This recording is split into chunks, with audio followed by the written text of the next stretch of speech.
சண்டை போட்டுக்கிட்டாங்க. பயங்கரமாக சண்டை போட்டு 2 பிரிவாக பிரிஞ்சிட்டாங்க. அதில் வந்து அதிமுகவை பற்றி தான் நம்ம சொல்கிறோம். சி.வி. சண்முகம், வேலுமணி சேர்ந்த பிரிவினர் இபிஎஸ்க்கு தூது விட்டதாக சொல்றாங்க. அதிமுகவை சேர்ந்த 25 எம்எல்ஏக்கள், அதாவது சி.வி. சண்முகம் மற்றும் வேலுமணி தலைமையில வந்து என்ன முடிவு பண்ணாங்கன்னா, வாலண்டரியா பழையா விருந்தாளியா அங்க போய் அவங்களுக்கு ஆதரவு கொடுத்தா அதன் பேர்ல நம்ம அமைச்சர் நமக்கு கிடைக்கும் என்ற ஒரு பேராசையில் என்ன பண்றாங்கன்னா, ஃப்ளோர் டெஸ்ட்ல திரு விஜய் அவர்களுக்கு ஆதரவு தெரிவிக்கிறாங்க.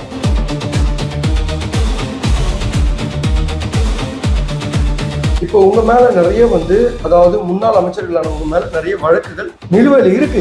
இந்த வழக்குகள்லாம் நிலுவையில் இருக்கும்போது உங்களுக்கு நாங்கள் அமைச்சர் பதவி கொடுத்தா என்னோட அரசுக்கு அதை இழுக்கு வரும் அப்படின்னு சொல்லி அந்த 2 அமைச்சர்கள் தரன்னு சொன்னது ஒத்துக்கிட்டாங்க. ஸோ இப்போ விஜய் அமைச்சரவையில் மொத்தம் 35 அமைச்சர்கள் இருக்காங்க. அதனால இதன் பிறகு இவர்களுக்கு அமைச்சர் பதவி கொடுக்க முடியாதுன்னு தெரிஞ்சவரையும் இந்த சி.வி. சண்முகம், வேலுமணி தலைமையில் இருக்கிற 25 எம்எல்ஏக்குள்ள முரண்பாடுகள் வெளியே வர ஆரம்பிச்சது.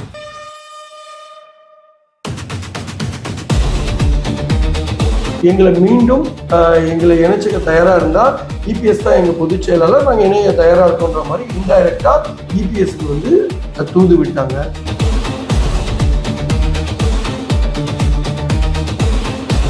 ஸோ இபிஎஸ் சைடில் திரைமறைவில் என்ன சொல்றாங்கன்னா, இபிஎஸ் பச்சை கொடி காட்டியதாகவும் இவர்களுக்கு இது, அதாவது ஒரு உயர்மட்ட குழு ஒன்று அமைச்சு இவங்களும் அவங்களும் பேசி ஒரு முடிவுக்கு வந்துடலாம், இது ஓரிரு நாள்ல இந்த பேச்சுவார்த்தை நடைபெறும் அப்படின்னு சொல்றாங்க.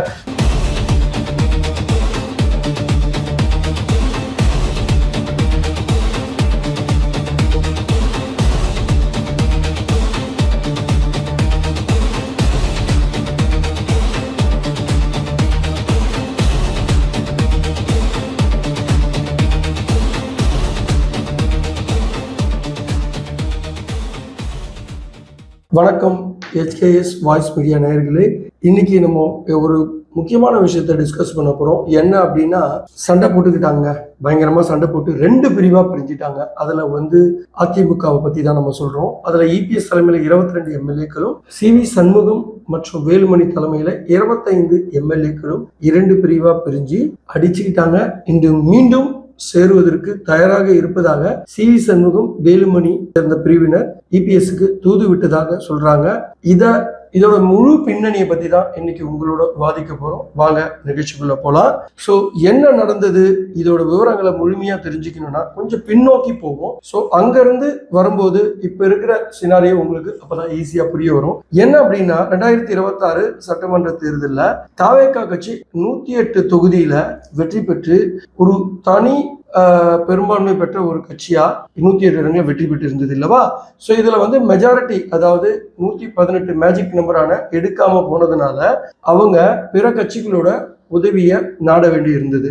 அப்படி அவங்க என்ன முடிவு எடுத்தாங்க அப்படின்னா, சட்டசபை மெஜாரிட்டியை நிரூபிக்கிறதுக்கு ஃப்ளோர் டெஸ்ட்ல வந்து பாத்தீங்கன்னா திமுக கூட்டணியில் உள்ள கட்சிகளை உதவிய கேட்டாங்க.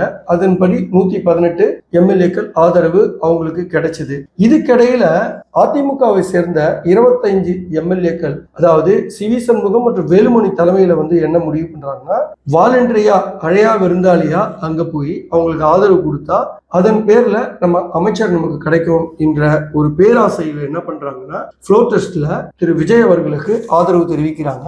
இதன் அடிப்படையில 144 எம்எல்ஏக்கள் ஆதரவோட விஜய் ஃப்ளோர் டெஸ்ட்ல பாஸ் பண்ணிடுறாரு. ஸோ இப்போ இந்த 25 எம்எல்ஏக்களும் விஜய்க்கு ஆதரவு தெரிவிச்சதுனால அதுக்கு பலனா என்ன நடக்குது அப்படின்னா, இவங்க 10 அமைச்சர்கள் கேட்கிறாங்க, 10 வாரிய உறுப்பினர்கள் கேட்கிறாங்க. ஸோ முதல்ல இவர்களோட டிமாண்டுக்கு வந்து ஒத்துக்கிட்ட விஜய் தரப்பினர் இவர்களுக்கு 8 அமைச்சர் தருவதாக கூறினார்கள். பின்னாடி 8 கொடுக்க முடியாது, 6 அமைச்சர்கள் கொடுக்கணும்னு சொன்னாங்க. சரி, அதுவும் நீண்ட இழுபறி பண்ணி ஒத்துக்கிட்டாங்க. அதன் பிறகு இல்ல 6 கொடுக்க முடியாது, 2 தான் கொடுக்க முடியும் அப்படின்னு சொல்லி சொன்னாங்க. ஸோ ஏகப்பட்ட குழப்பத்துக்கு அப்புறமா சரி அதுக்கும் ஒத்துக்கிறேன் அப்படின்னு சொல்லி சொன்னாங்க. ஏன் அந்த 2 கொடுக்குறோம் அப்படின்னு சொன்னாங்கன்னா, இப்போ உங்க மேல நிறைய அதாவது முன்னாள் அமைச்சர்களானவங்க மேல நிறைய வழக்குகள் நிலுவையில் இருக்கு. இந்த வழக்குகள்லாம் நிலுவையில் இருக்கும்போது உங்களுக்கு நாங்க அமைச்சர் பதவி கொடுத்தா என்னோட அரசுக்கு அதை இழுக்கு வரும் அப்படின்னு சொல்லி அந்த 2 அமைச்சர்கள் தரேன்னு சொன்னதுக்கு ஒத்துக்கிட்டாங்க. ஆனா அவங்க போதாத நேரமோ என்னவே தெரியல, ஐயூஎம்எல் கூட்டணி ஆட்சிக்கு அமைச்சர் வாங்குறதுக்கு ஒத்துக்கிட்டாங்க. அதே போல விசிகால இருந்தும் ஒரு அமைச்சர் பொறுப்பு கொடுக்கறதுக்கும் அந்த கட்சியும் ஒத்துக்கிட்டதுனால ஐயூஎம்எல் இருந்து திரு ஷாஜகான் அவர்களும் விசிகாவில் இருந்து திரு வன்னி அரசு அவர்களும் அமைச்சர்களாக பதவியேற்றுக் கொண்டார்கள். ஸோ இருந்த 2 அமைச்சரும் போயிடுச்சு இல்லையா.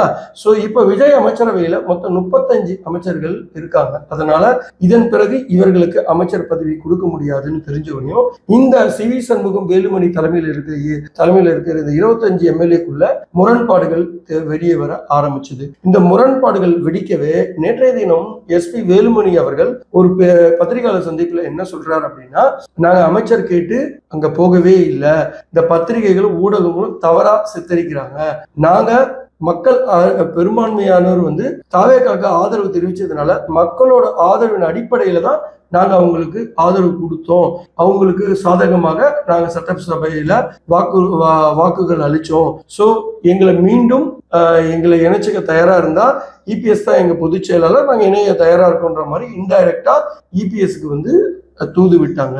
சரி, இது எல்லாம் நடந்தது உங்க எல்லாருக்கும் தெரியும். ஸோ இதுக்கு பின்னாடி என்னென்ன விஷயங்கள் நடக்குது, என்னென்ன பிரச்சனைகள் இருக்கு அப்படின்றதான் இப்ப நம்ம பார்க்க போறோம். சரி, இப்போ இந்த வேலுமணி நேற்று பேட்டி கொடுத்ததுல பாத்தீங்கன்னா சி.வி. சண்முகம் இருந்திருக்க மாட்டாரு. ஏன் சி.வி. சண்முகம் இல்லை அப்படின்னு நம்ம அந்த விஷயத்துக்கு வருவோம்.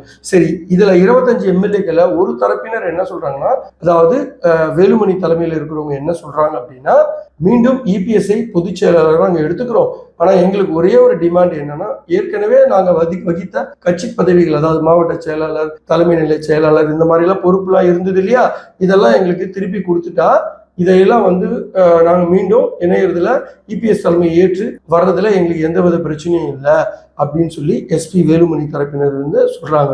இதுல சி.வி. சண்முகம் தரப்பினர் என்ன சொல்றாங்கன்னா, அவர்கிட்ட இருக்கிற ஒரு சில எம்எல்ஏக்கள் அவங்கெல்லாம் என்ன சொல்றாங்க அப்படின்னா, பொதுச் செயலாளரை மாத்தணும், அதுக்கு பொதுக்குழுவை கூட்டணும், இதுதான் என்னோட ஸ்டாண்ட் அப்படின்னு சொல்லி அவர் நிக்கிறாரு. பட் இதுக்கு எஸ்பி வேலுமணி அவர்கள் ஒத்துக்கொள்ளல. ஸோ ஒத்துக்கொள்ளாததால என்ன நடக்குது அப்படின்னா, இவர்களே 2 பிரிவுகளாக பிரிஞ்சு இருக்காங்க. சரி, இவங்க ஒரு முடிவுக்கு வந்துட்டாங்க.